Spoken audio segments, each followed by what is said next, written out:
Allah'ına namaz kıl, teslimiyeti namazla göster, yakkar, kurban kes, hayvan, baldan tatlı, sütten merhan, karman daha soğuk olan bir her gün yapılabilirsin.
İyi bayramlar, iyi bayramlar, iyi bayramlar, iyi bayramlar.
this was really amazing. I just finished my Eid namaz and I felt sense of community. I chose this mosque because this mosque, I have seen people from Middle East, Africa, and from subcontinent.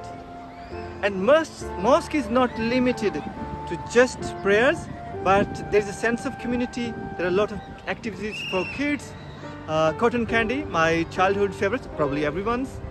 And in that sense, this part of Istanbul, it's Bacha Kent in Bacha Shahir. I think it's quite family environment, less touristy, but mix of local and expat communities. So inshallah, see you in the next video.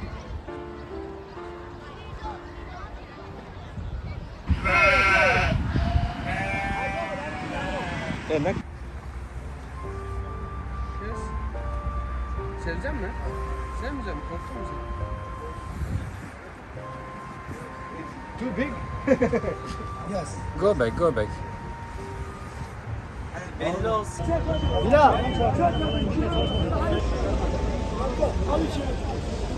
Yeah.